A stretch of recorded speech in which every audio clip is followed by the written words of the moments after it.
বাড়িটা কার নামে আছে? এই বাড়িটা আমার শ্বশুর মশাইয়ের নামে। ও আচ্ছা আচ্ছা, শ্বশুরের নামে। আচ্ছা, আপনার নাম কি? আমার নাম দেবা। আচ্ছা, আপনার বিয়ে হয়ে গেছে? আরে পাগল নাকি আপনি? আমার বিয়ে হয়েছে বলে তো ঘর জামাই থাকি। বিয়ে হয়েছে বলে ঘর আচ্ছা, আপনার জামাই বউ থাকে? কি করে? আমার ঘর বউ জামাই? স্কুল মাস্টারে জব করে আর আমি ও, সংসার দেখি। স্কুল মাস্টার আপনার সংসার বউর দেখে। বিয়ে হয়ে গেছে? কি আমার বিয়ে হয়েছে, আমার বউরও বিয়ে হয়ে গেছে। তাই আমি ঘর জামাই থাকি। আচ্ছা বুঝলাম, কিন্তু বিয়েটা কার সাথে হয়েছে? আমার বউ এই আমার পুরো সাথে পাগল বিয়ে হবে রে। আর কার সাথে বিয়ে হবে? আচ্ছা আচ্ছা, ঠিক আছে ঠিক আছে, তা আপনার শ্বশুরের কি বিয়ে হয়ে গেছে? তোকে পাগল করে দে ভাই। আমি আপনার ভয়ে পড়ি। আমার বিয়ে হয়েছে, আমার বউরও বিয়ে হয়েছে, আমার সাথে হয়েছে, আমার শ্বশুরেরও বিয়ে হয়েছে। নালে শ্বশুর বাড়ি বিয়ে কি করে হতো? আচ্ছা স্যার, ঠিক আছে, তা আপনি এত রেগে যাচ্ছেন কেন?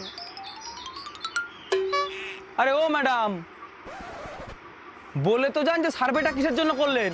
আরে আমার Time pass কয়দিন মনে হয়। হয়েছে ব্রেকআপ হয়ে গেছে, তাই বাড়ি বসে